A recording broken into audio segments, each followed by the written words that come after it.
won a number of awards for her research. Among them are the DARPA Young Investigator Award, the Presidential Early Career Award for Scientists and Engineers, the Sloan Fellowship, and others. Marija is a condensed matter experimentalist, and her research spans many different areas of condensed matter physics. So she's worked on atomic physics to biophysics to chemical physics. But as I survey what she has done over her career, I see a common theme, and that is trying to do remarkable things by working with or even creating new remarkable materials. So printing circuits on a chip to guide single atoms or act as mirrors, working with things like topological insulators, working with the machines that biology gives us. And today, I think she will focus on some remarkable one-dimensional or two-dimensional materials and how to use them to study single molecules. Okay. Thank you, Derek. Do you hear me? Yeah. Thank you very much. So it's a pleasure to be here, and I'm glad that this timing and everything worked out. I don't think I've been at Brown University, so this is especially nice. And it's nice to come from a city into like a nicer environment, a little bit slower. So since this is a colloquium, I tried, after Derek told me to pay attention to the audience, breadth of the audience, I try to come up with a title that has simple words like punching holes in one atom thick materials. So holes in materials will be a main character of my talk. A single atom hole in a material can be considered a defect or a vacancy, or if you come from a biophysics language, it can be a nanopore. So we have different fields that may be interested in how defects and holes in materials affect their electrical, optical, mechanical properties, but also could be used for applications. Before I go into some details, here are some of the main collaborators that are involved in some of this work: Ken Shepard from Columbia University, Charlie Johnson at Penn, Marisa Tyrone, Penn State, Vincent Meunier at RPI. And I decided to put this slide because it was kind of cute. So usually at colloquia that I go to at Penn, there is sometimes a format of the colloquium where the speaker comes up with an outstanding questions from 3 centuries ago with a quote, and then the development of the field later on. So I'm going to quote a very famous person, who's Professor Derek Stein, who says, "Our colloquia are attended by undergraduates, graduate students, postdocs, without a D, and faculty from all research areas of physics, usually faculty, so that's sort of a French influence, from chemistry." So who is in chemistry? I'm trying to gauge the audience a bit here, because depending on who you are, maybe I'll tone down or up some areas. Nobody's from chemistry? Physics? All right. Ooh, that's hard. OK. But planetary sciences is actually intriguing. Who is from planetary? OK, because I have something for planetary sciences today. And so my guess is that half the audience doesn't know what a nanopore is, and let alone what the field is doing. Who knows what a nanopore is? OK, it's a small nanopore. Now, of course, in the context of a technical field, nanopore means something concrete. Like, for example, if you do nanotechnology, there's a nanowire, a nanoribbon, a nanotube, a nano something, and they all are kind of the same thing, but within the field, it's very relatively well-defined. So a nanopore is a relatively well-defined concept. And OK, I cannot be an ambassador, OK? But I will talk about important milestones, and then at the end, I'll perform a dance performance to make it more engaging. OK, this is a joke. Now, for planetary sciences, I try to come up with some quote. And this one on Google, I just couldn't relate to, because it says, "Truth is the daughter of time," and I feel no shame in being her midwife. So I think I'm a different generation, so I don't relate to this one. But then there's another one on Google that said, "I never said have the crap people say I did." So we ignore this. All right, so I prefer this guy. All right, so holes in 2D materials. One of the most famous 2D material is graphene, a lattice of carbon atoms in a hexagonal array. And it has been discovered about 10, 20 years ago by peeling graphing of the graphite surface with the Scotch tape method. If you look at the literature before that, there were indications that this kind of material could exist, and there were some TM images from old literature that, in fact, probably were graphene.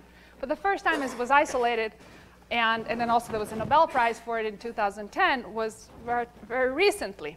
And then from then on, there was a large range of 2D materials that was suddenly discovered. It kind of opened up the field. And I think just the existence of these materials is fascinating, that you can have a single atom thin material and that is stable. It's impermeable to gases and liquids, which is also very interesting. So this, of course, picture is simple. It's not like there are holes there that allow stuff to go through. But these are the kinds of basic questions we can ask. How come this is stable? What can we do with this? And what are the electrical and optical and other properties? Because now charge is confined to be in 2 dimensions. And then how does the atomic structure affect the properties? And so they showed the Geim and others, Philip Kim and others, showed interesting quantum mechanical effects at room temperature, like quantum Hall effect, and things that before then were observed at lower temperature in other semiconductors, for example. So this was fascinating. And graphene itself is a semi-metal, so there's no band gap. But once you start cutting it and shaping it and forming wires, you can open up a band gap and make it into a semiconductor. So there were ideas right away to use graphene for nanoelectronics, to cut the sheet of graphene into wires, different shapes. And depending on how you cut the sheet, whether you cut so that you end up with a so-called armchair edge or a zigzag edge, that termination of the edge can affect the band gap and the properties, whether the wire will be metallic or semiconducting. And nowadays, you have a very active field on 2-dimensional materials, particularly the electronic properties, and how you can engineer the band gap of this material, and just to understand the properties of 2-dimensional materials, where all the atoms are at the surface.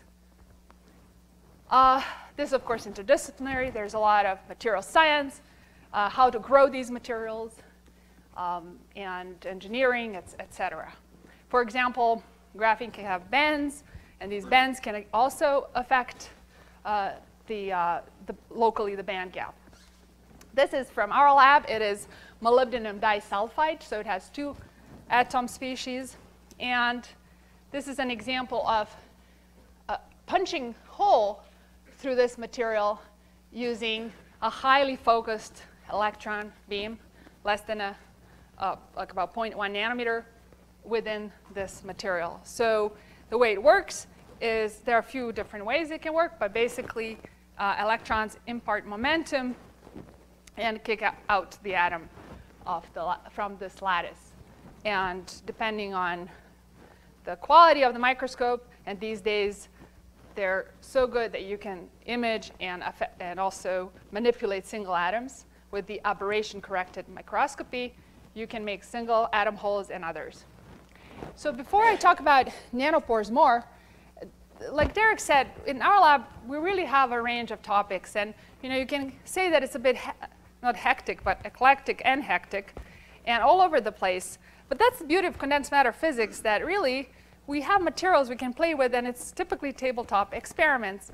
And so when we identify a particularly interesting topic, and if we have the skills or have the idea to say something new, we embark on those projects.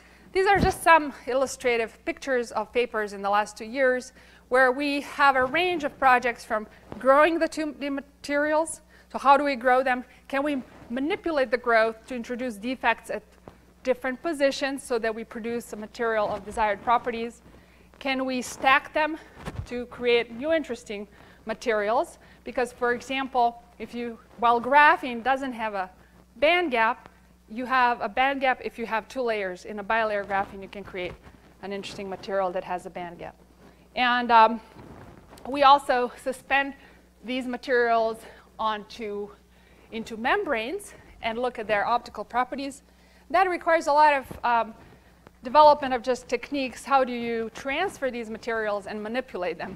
So whoever is in the field of 2D materials, we talk a lot about how do you move this material from one place to another precisely and things like that. So very simple questions that experimentalists deal with. And we also use the electron microscope not only to visualize our material. So this is an experiment of this particular material that has graphene, molybdenum disulfide graphene. So we stacked 3 layers. And the reason was because we wanted to look at photoluminescence properties of MOS2, but it degrades in air. So we capped it with graphene that prevents the degradation. And then we could take electron microscopy images that show this particular lattice. And this is the simulated image. So we also use heavily electron microscopy to image, visualize, and study at the atomic scale our materials, and also to sculpt them, punch holes, make wires, and so on. And so going to nanopores, we actually did get into the field of nanopores because we were able to drill and make holes and study them. So we have a range of projects on developing nanopores as sensors that I'll explain in a moment in a variety of materials. So standard materials like silicon-based materials to novel materials like 2D materials, and using them as detectors and analyzers of molecules, in particular biomolecules. And for that, not only that we need to develop our materials, but also the whole platform, the whole sensing platform that I'll describe. And one of the first projects that we had many years ago, because there were theoretical papers on this topic, was to make nanopores situated next to nanoelectrodes. So the idea was, so these are a bunch of images showing samples that we make. This is all just a few nanometers. So the light gray is an insulating surface, and the dark is gold. So you see there's a small separation between the 2 pieces of gold. So if you place a molecule in between, you could measure electrical properties of the single molecule. These are transmission electron microscope images. This is a zoom in where you see a granular surface that's an insulating silicon nitride surface, and then you have gold electrodes. So we could reliably make such structures, and then we use the electron beam.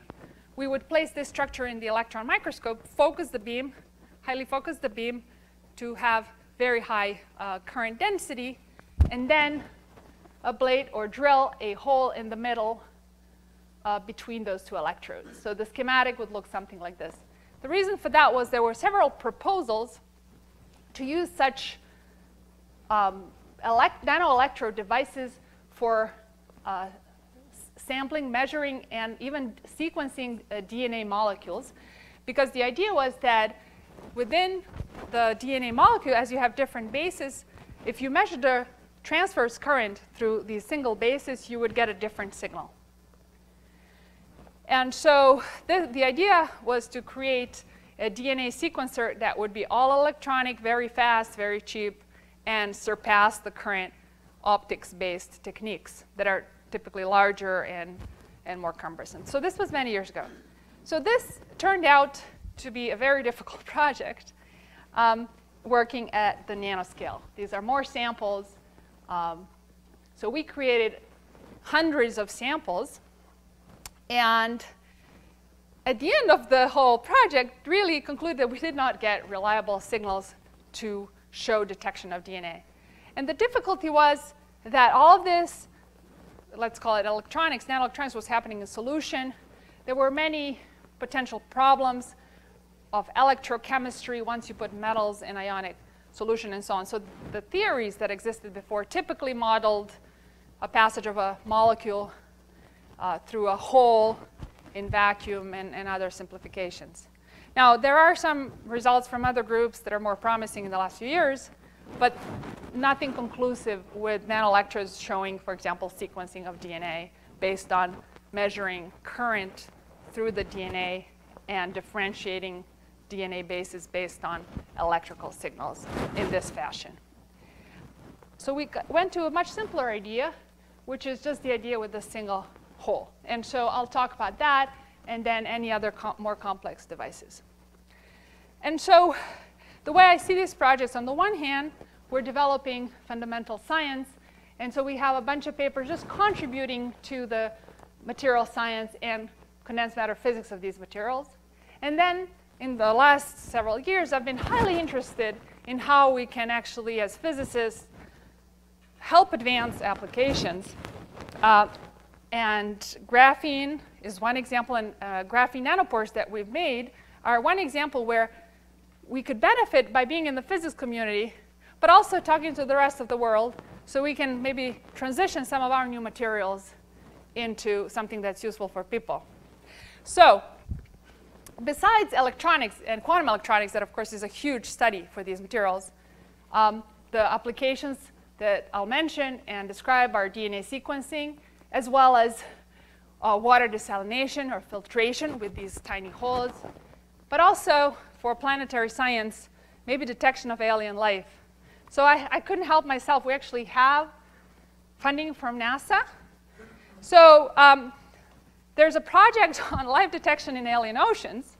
So they discovered Jupiter's moon, Europa, has a subsurface ocean that may have an Earth-like chemical balance, meaning that maybe there's something living there. And so, of course, when you Google, which I do, you get a lot of science fiction illustrations. So I call this a science fiction project. So I officially now moved from science to science fiction. The idea is to look for life in this ocean. Now you have to kind of get there, and go to the ocean, swim, put your sensor, come back. So that will not happen probably while I'm alive. But we could test our sensors, our graphene holes, as sensors for detecting proteins and amino acids, for example, because presumably experts say that if there is some life form, then proteins and amino acids are a good candidate to look for to prove that there is life. So I put this is the very beginning of the project. We're going to test some kind of simulated ocean water. And for me, I told them, I just want to put one of these pores on one of your vehicles, take a photo. I'm just kidding. But it actually is something where nanosensors may have an application. Because as I talk to people from NASA and MIT who are developing these things, there are very stringent conditions from temperature and other physical parameters that these sensors have to survive. And it's good that they're small, things like that. All right, so this is some out there application. But the application of detection of biomolecules on Earth and DNA sequencing is much more realistic, and this is where we're spending most of the talk. So I like to give the broad analogy with modern computers. So this is how the computer looked like in 1946. This is how the computer looked like now. So let's say 60 years, we not only went in size, and the mechanism here is obviously these are vacuum tubes, and there are about, I think I remember 20,000 vacuum tubes here. This cost about $6 million in our money now. And it had a lot of hand-soldered joints. And then, we got this. Now, my postdoc advisor at MIT would say, that's because of condensed matter physics. Now, OK, I think that's simplistic. But certainly, the development of transistors facilitated that and development of semiconductors. So you can imagine improved electronics, but also improved algorithms based on these new materials. And this is sort of the analogy, in my opinion, to the DNA sequencing.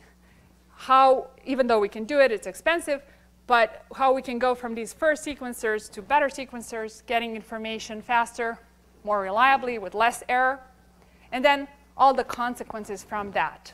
So the fact that we made this small is probably the least important one, honestly. Well, OK, I can now take this one with me everywhere. But it's really the qualitative improvement. So the kinds of things we could achieve with the speed and improvement. So I find that it's similar with these new sensors, these new sequencers.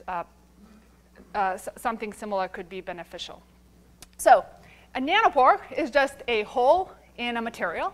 in a thin membrane, and this red represents a molecule that may go through that pore. The way we operate them typically is by running ionic solution through this pore and measuring ionic current flowing through.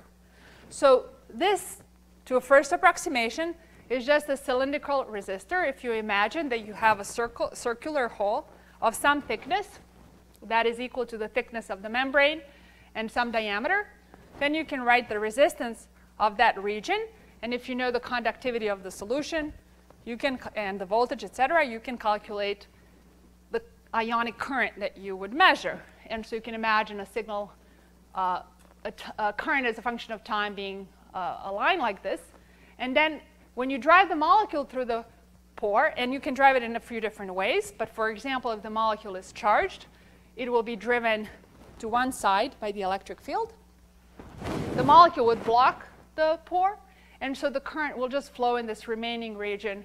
You would have a reduction in the current, and then when the molecule comes out, the current gets back to its initial value. So this event where the current goes down, this sort of looks like a rectangular current signal, is the moment when the particle goes through the pore. And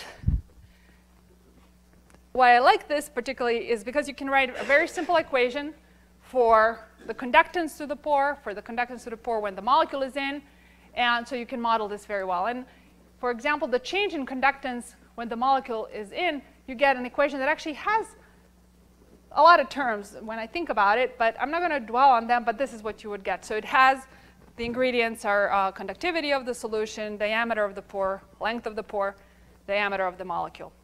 So when you measure the change in conductance, and you have this model, you can get the information about the molecule. What is its diameter or size? There are, of course, subtleties. Even the length, you can learn something about it.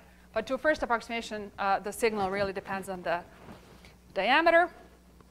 So for example, if the molecule blocks the pore 100%, if the current goes to 0, that means the molecule has the same size as the pore. And to have the best signal, you want to make a pore that is roughly of the same size of the molecule, just a bit bigger. This idea is not new. In 1953, there was this patent by Coulter, so it's a Coulter counter, where even now it's used just with bigger holes. It's used to count and size particles suspended in electrolytes, for example, cells, bacteria, et cetera, viruses. So it's a simple idea, but we didn't have a technology to make small pores reliably until relatively recently. The first solid-state pores were made, for example, around 2003 with the advancement of electron microscopy. And so here is the same picture, but now having a DNA molecule in there. And the idea that was originally proposed in the 90s was that because of the different sizes of DNA bases, like A base has 2 benzene rings in its structure versus 1 benzene ring for C, for example, that when A goes through, it'll block the current more, and you'll see a, so let's say, deeper current level than for one base than for the other. So you may see some kind of steps that will give you the sequence. And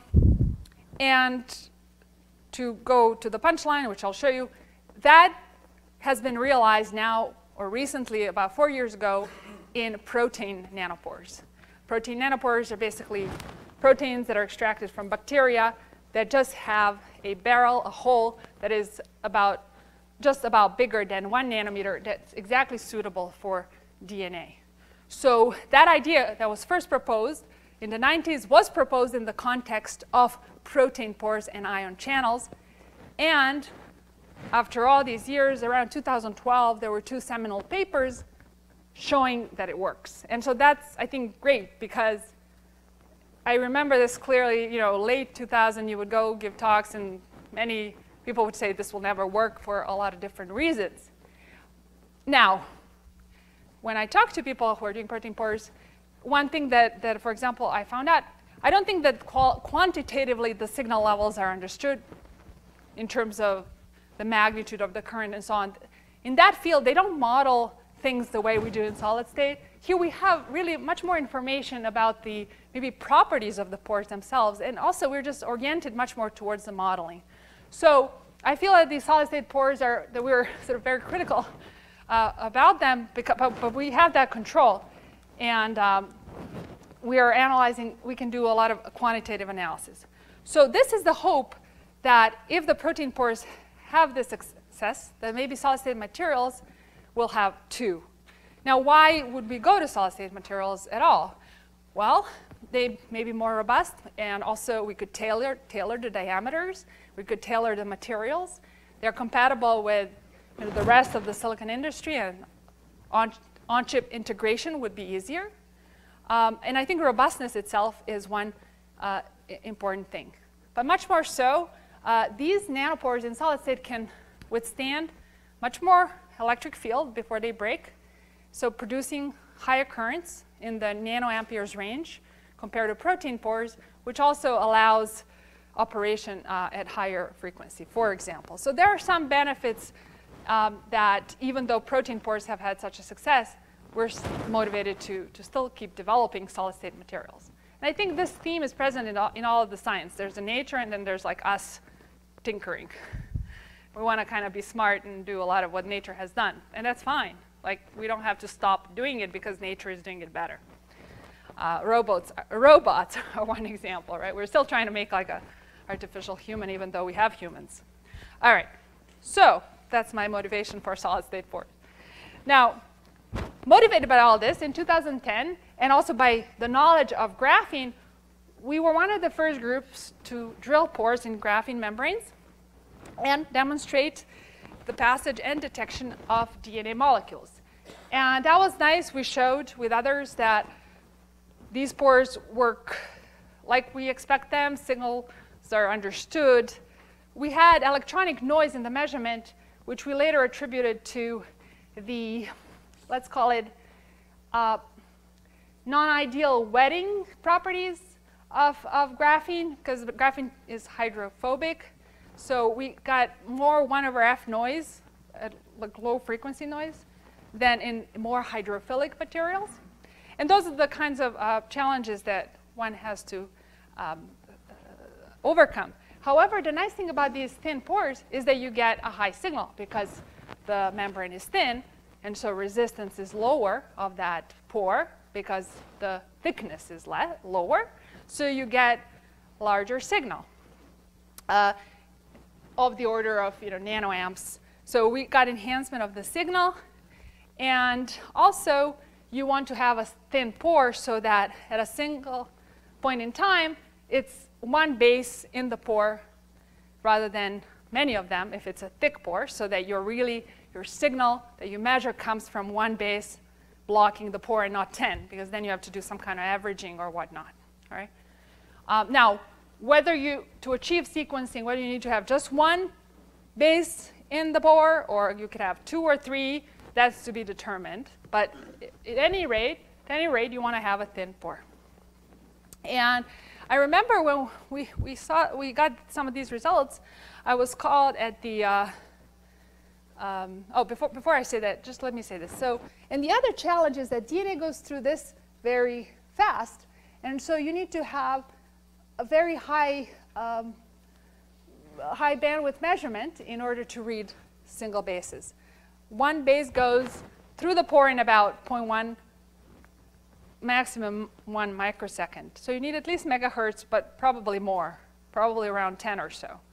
So the field of protein pores that achieved the success actually slowed down the DNA. That was their approach.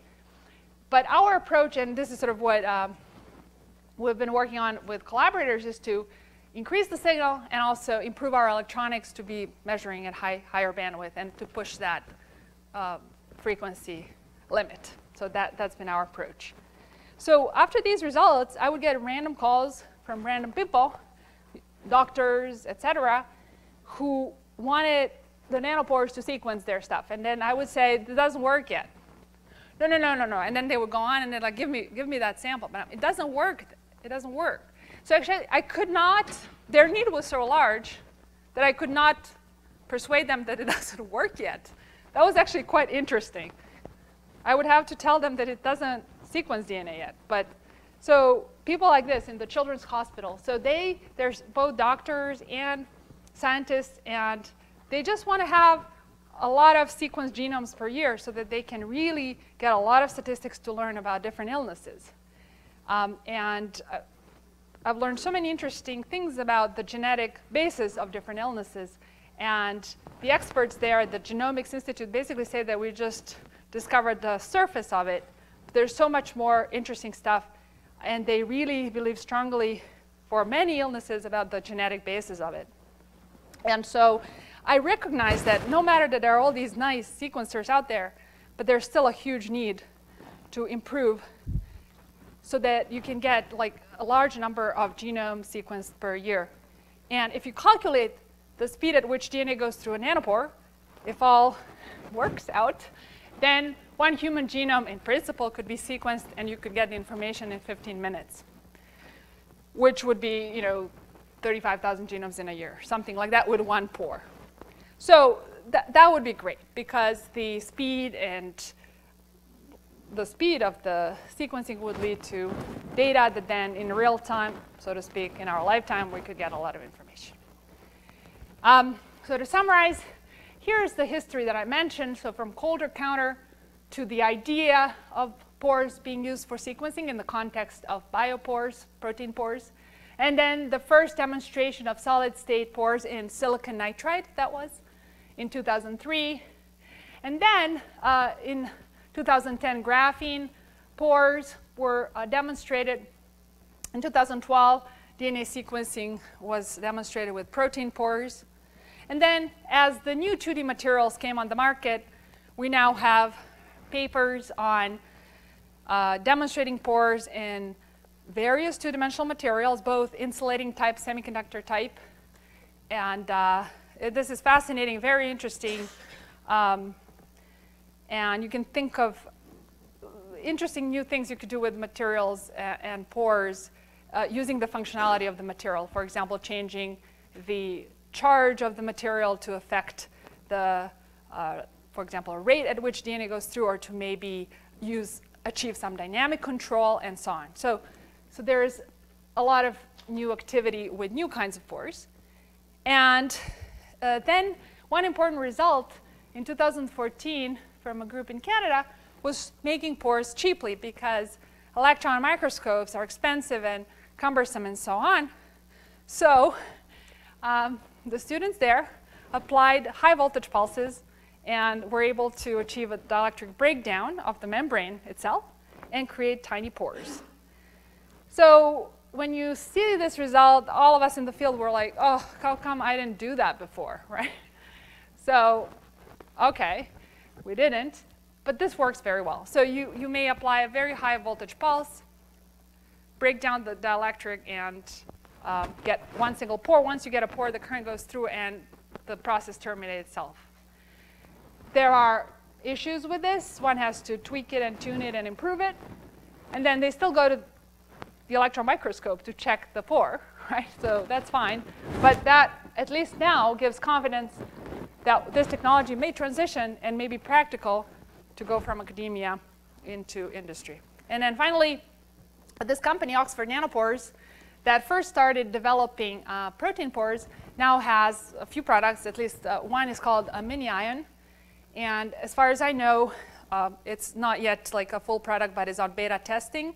So you could sign up to be a user of this sequencer, and I've seen it in operation.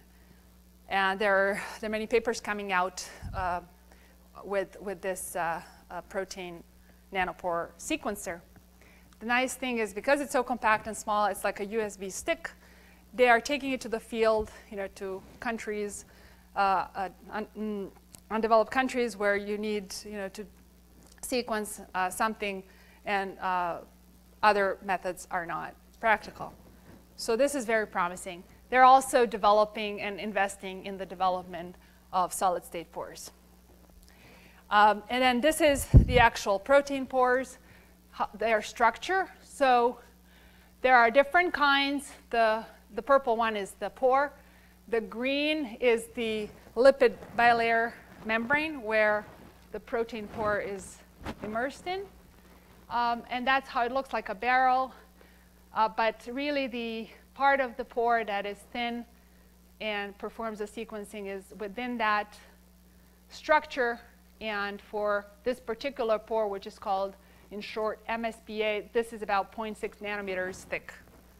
So it's very similar. That region that is doing the sequencing is very similar thickness to graphene, for example, the 2D material. The way this works, and to make it work, they slow down the DNA by using an enzyme to thread, to unravel the double-stranded into single-stranded and thread it through relatively slowly through the pore, kind of one base at a time. That slowed down the motion of the DNA and also allows it to go in a controlled fashion so there's no too much Brownian motion so that bases don't go up and down, but in fact go relatively smoothly and in an orderly fashion, and they could read out the sequences. So the signals look something like this. You get steps. Now, there's still a decent amount of data analysis, and these individual steps may not correspond to a single base. They correspond to actually 4 bases at a time. So they make a library of words based on 4 bases, and then by just analysis figure out the sequence. There are still errors with this method, but as we speak, they're getting better and better and improved, and a lot of progress has been done recently to improve the error, the sequencing error. And one group claims that it's 90-something%, so very high. So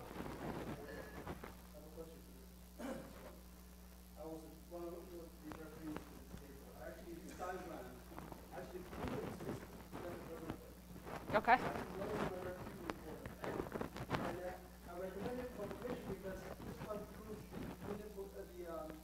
The polymerase. The polymerase is very interesting. Yes, exactly. The polymerase has back static. Yes. Yes. This doesn't work. So I wrote it for Okay. So that's an interesting. Okay, that's a very interesting angle. You are definitely okay. I know what you're saying. And then also the step signals are not from the basis. That's right. From the pausing of the polymerase. That's right. That's right. No, I know what you mean. That's a very, okay, it's very interesting. So my take on it, I think, I mean, I'm representing all this work without, being an expert, but I think that they can read out the sequence because they did the tests on the other. They can guess. Well, guess meaning they have these 4-letter words and then they process it, no? Yeah. It's interesting. So, right, so people are using it in sequencing some, what is the error? Now, sometimes I joke, it's like if you have 4 letters, just by, what's the chance of just throwing letters in and hitting 50%? So you can calculate that, right? Like if I just start throwing letters in, But, okay. I tried to buy the machine from yes. but they refused to sell it. Well, yeah, because you would open the box. Yeah, so I know that, okay, I haven't tried, but I've seen it in operation. So, yeah, anyway. So you didn't use one?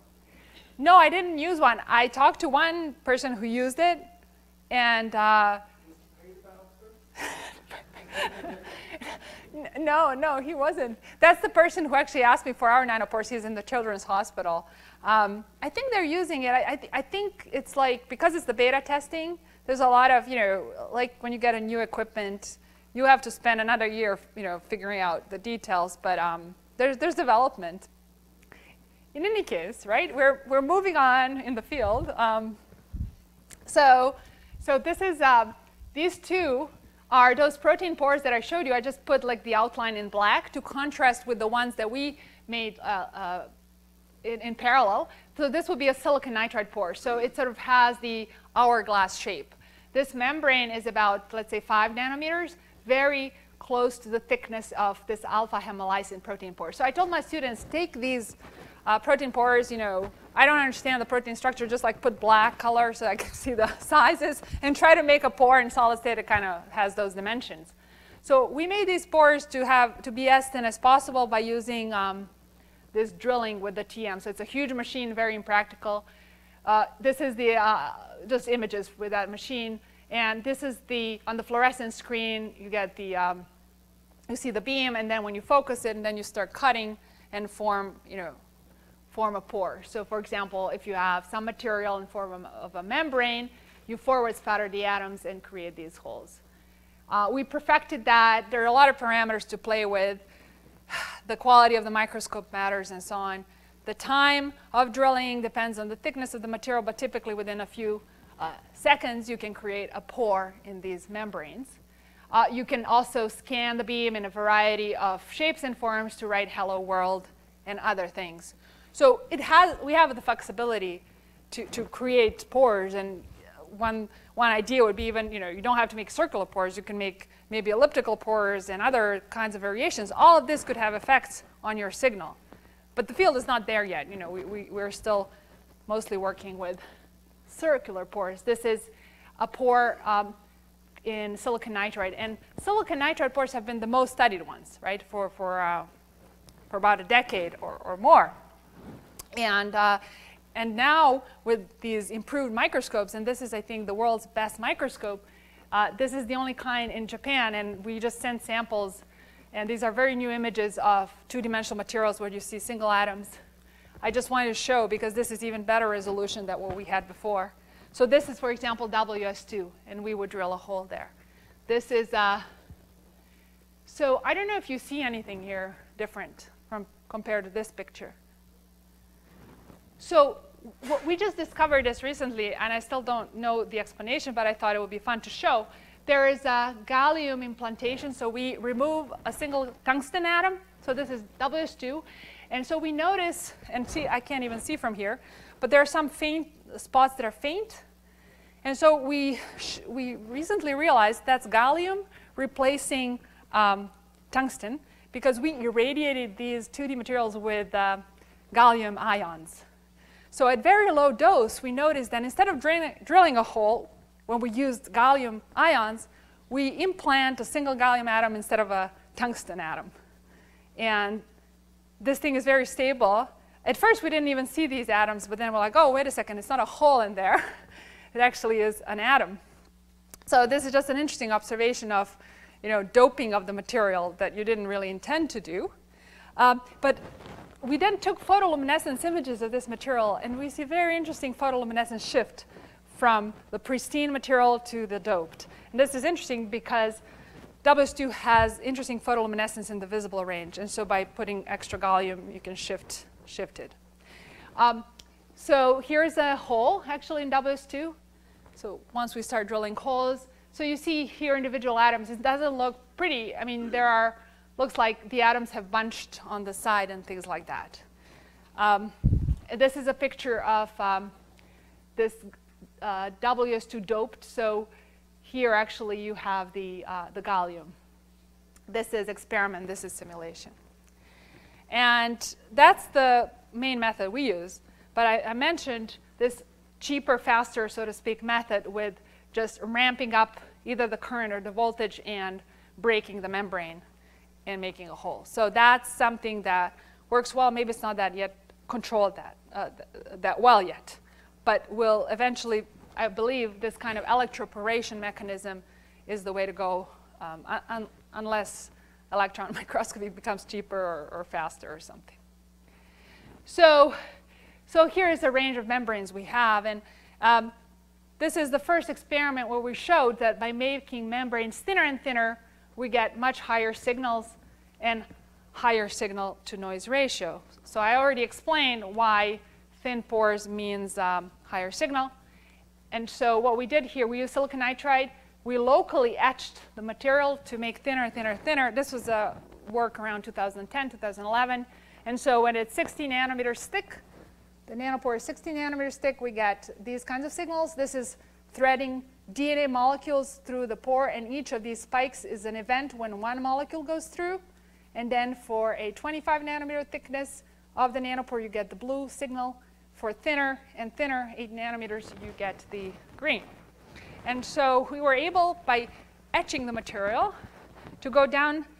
Now we can go down to 1 nanometer. This result was around 5 nanometers.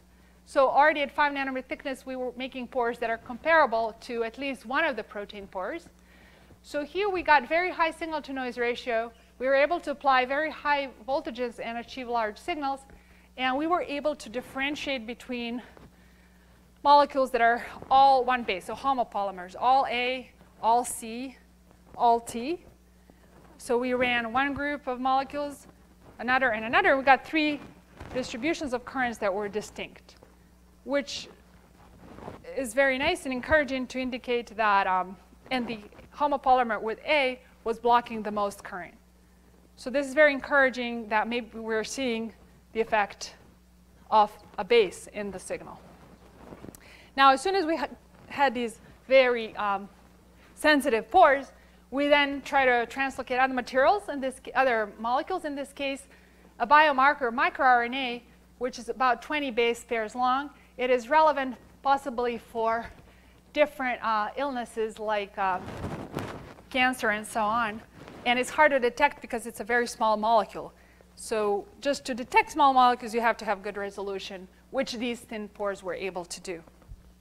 And then also, we could differentiate different things, not sequence, but for example, we could differentiate DNA molecules that had different variants of C base. So it turns out that C base also could be methylated, MC or hydroxymethylated base. These are the structures. And HMC was found in the brain in very low abundance. So we saw that we studied DNA molecules with different percentage of these variants of C base. It could make some differentiation depending on the percentage of, for example, HMC in C and so on. So while you may not be able to sequence, you could still address specific issues.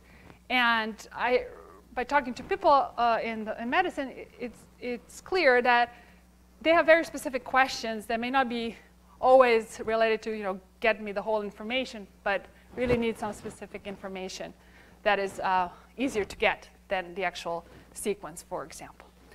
And also detection of very small proteins is now possible with the improved solid-state pores. For example, this paper we had on protein analysis, we were differentiating a monomer and a dimer form of this particular protein that's in itself very small.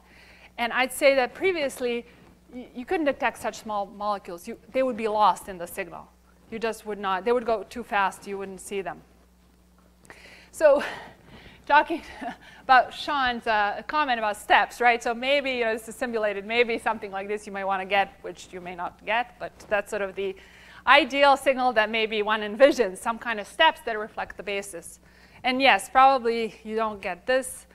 But any signal that has the information, and if we're smart enough about analysis, maybe we'll be fine.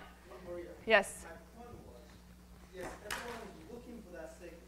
Uh-huh. And then when the signal came, looked like that, but it was understood it is not, then scientists have a responsibility to tell the public this is not what we look for. Yeah, and I appreciate it. And we should talk more. I wasn't quite aware of your opinion or your, it's very interesting. Yeah, I like to know more. Yeah, I agree that it's our responsibility to comment and debug the science. And I've seen, especially in the field of solid state, especially, for example, results with nanoelectrodes or complicated devices with electrodes, metals, and so on. You can get artifacts. This particular is different, but I'm just saying that you can get a lot of different signals. And actually, if I have time, we'll mention one such example. So then we went, can we make the pores even thinner and thinner and thinner? And so we put this in the electron microscope, raster the beam, and we monitor by doing energy loss spectroscopy. We monitor the content of each atom, in this case silicon and nitrogen, as we ablate the surface. And so we could do this pretty analytically. And we were able to make all silicon membranes down to 1 nanometer thickness. So I think I'll skip all the explanation here, but we did a lot of careful calibration to show that what we first remove is nitrogen when we expose the membrane with the beam, and then later on silicon. So we end up with amorphous silicon membranes. And with the molecular dynamics modeling, one can show that the stability thickness limit is about a nanometer, and these are different models for different thicknesses, where you basically start getting most of the atoms are just surface atoms of surface silicon atoms. And this is various details, like, for example, number of bonds per silicon atom as a function of thickness, or variance of the energy per silicon atom, just investigating the stability of such membranes. So, so yes, we can produce silicon membranes down to a nanometer, which is very close to a 2D sort of material. They produce very high signals, very comparable to 2D materials. But of course, it's tedious to make this. So you could either etch a 3D material to make something very thin, or you could start with a thin material, which is probably easier. And the way these 2D materials work, so we do make first a hole in this silicon nitride that I mentioned, and then we suspend a 2D material and make a 2D pore. And we first see that this pore has a linear IV curve, that it works like a resistor. And then we start the rest of the testing. These are examples of threading 400 base pair long DNA. These are individual spikes that I didn't zoom in just to show how they may look like. And then for a longer DNA, you get this kind of signal. And so for a longer DNA, as long as the pore is big enough, the DNA can fold and form, for example, go in like this as a U shape, and then you get 2 cross-sections of DNA in the pore at a single time, and you can get 2 levels of the current. They're not reflecting any information about the bases, but reflecting the conformation of the molecule. So in this field, and by running different kinds of molecules, mostly we learn a lot about the conformations. There was a nice paper by Warnunu's lab, I think recently, on RNA, like the square versus circular geometries of RNA molecules that you can detect and distinguish.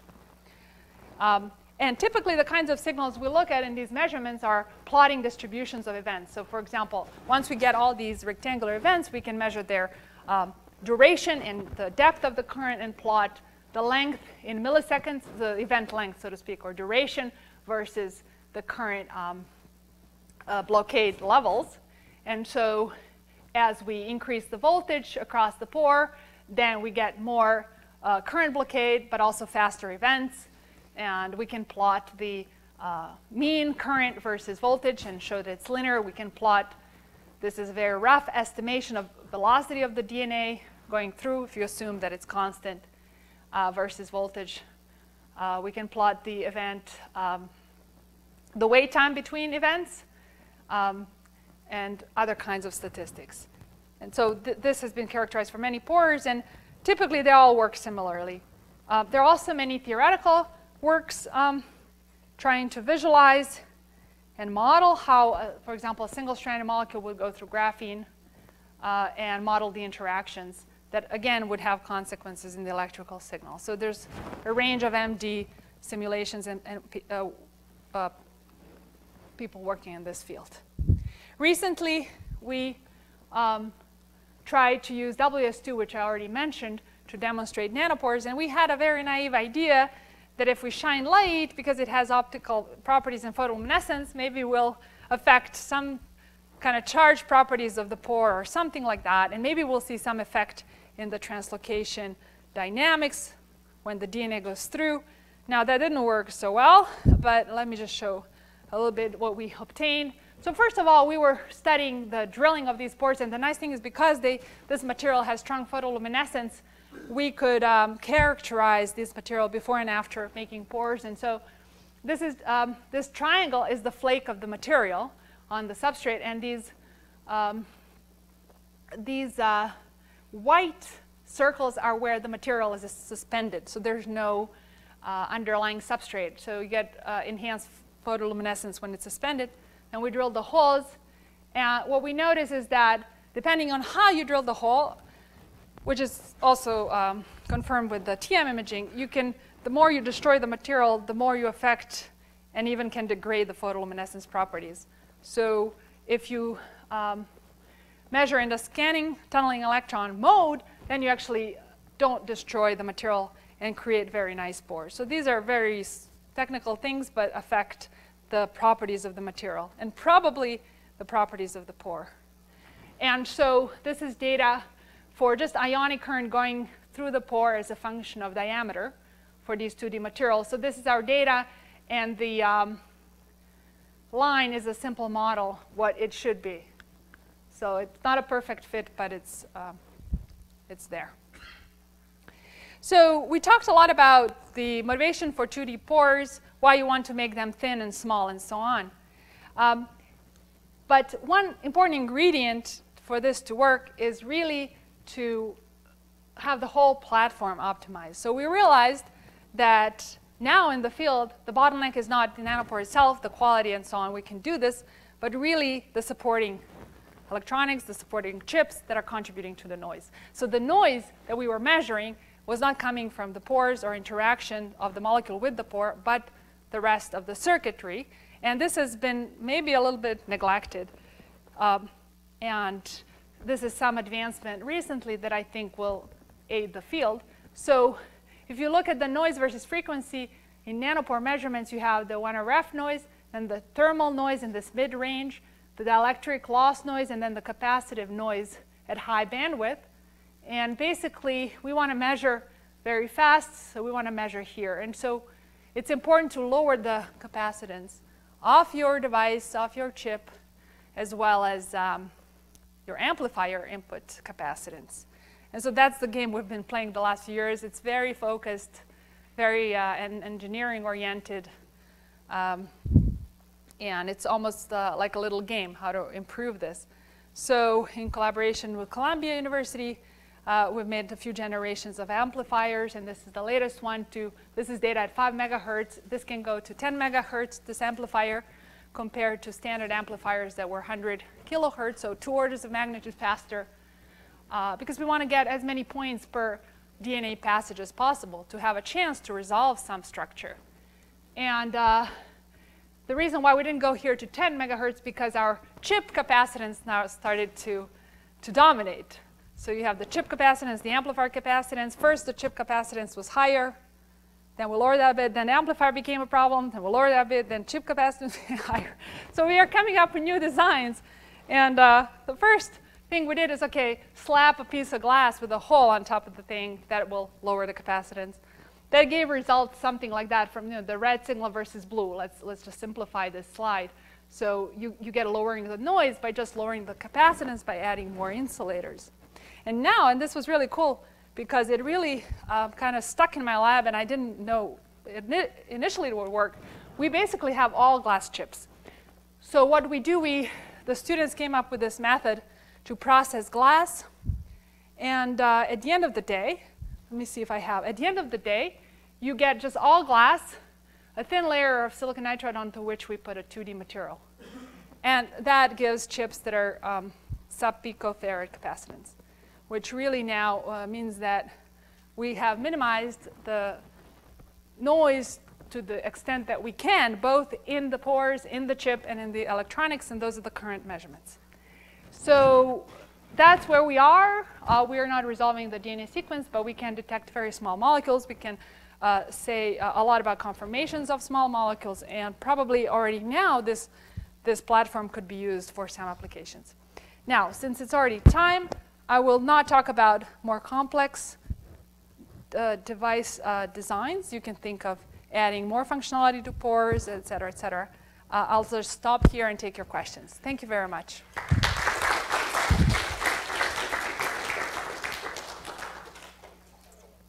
Thank you, Marija, for an engaging talk. So at this point, if there are questions in the audience, I or Emily will bring around the mic.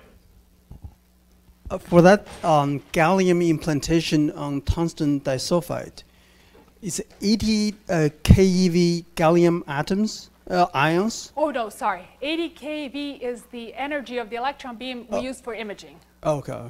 Yes. Okay, so because the each bond at most is 10 eV, right? So yes. you add 60 10 eV, 80 keV, I can't imagine it can stop it. Yes, yes. No, this is electron, and gallium was before that in the fib.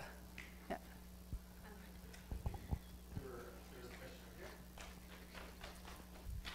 He wins, he's wearing a brown shirt.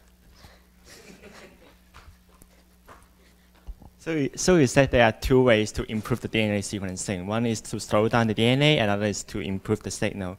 So you talked about the improve the signal aspect of the solid state nanopores. Is it also possible that the solid state nanopores to mimic the function of the proteins, for example, unzip the DNA and control the speed of the DNA?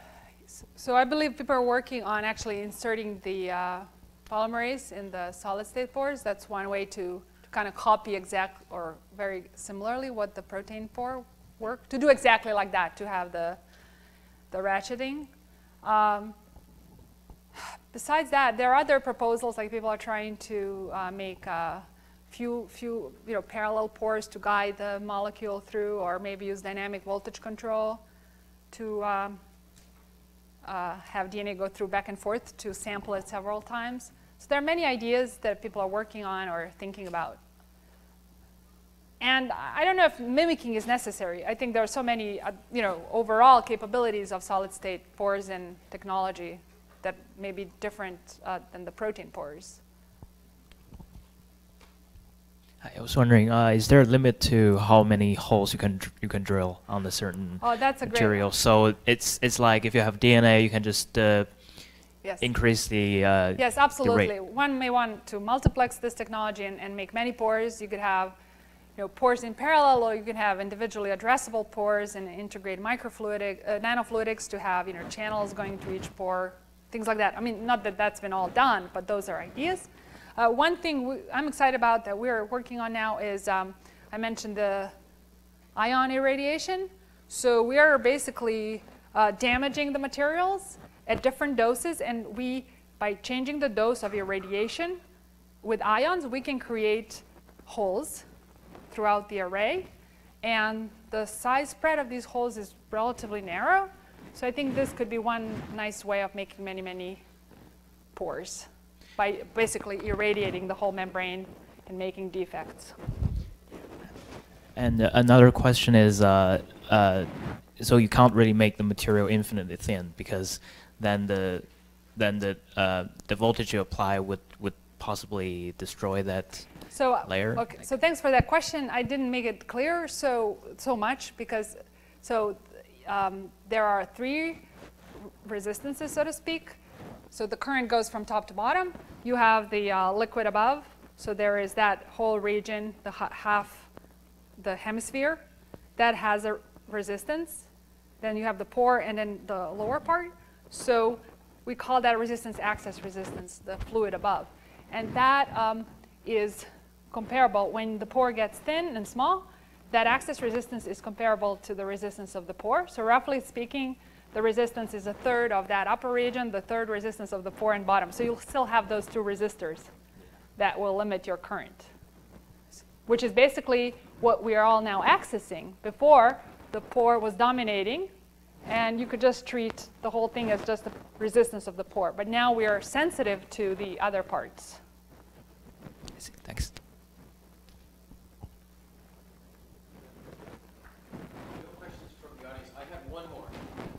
So in research like this, what is the proper place for the condensed matter experimentalist amidst the material scientists, yes. the people trying to understand electronic transport in materials, there's molecular dynamics, there's chemical interactions, and there's potentially biology.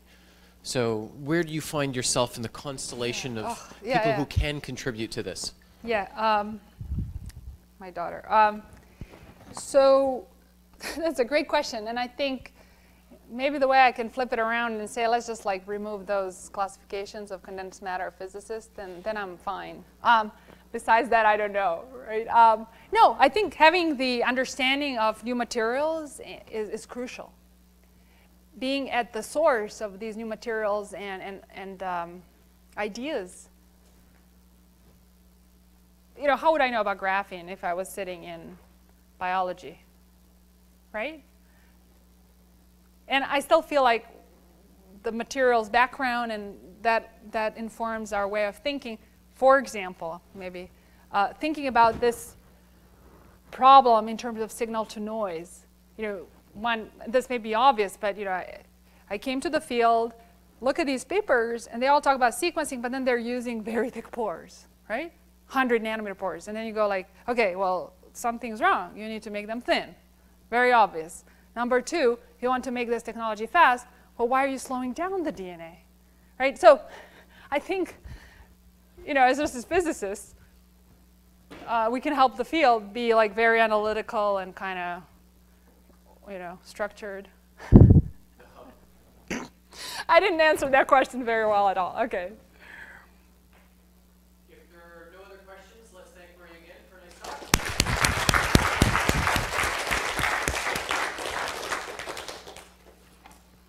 Oh boy, thank you. Adriana, zvaću te malo kasnije, završila sam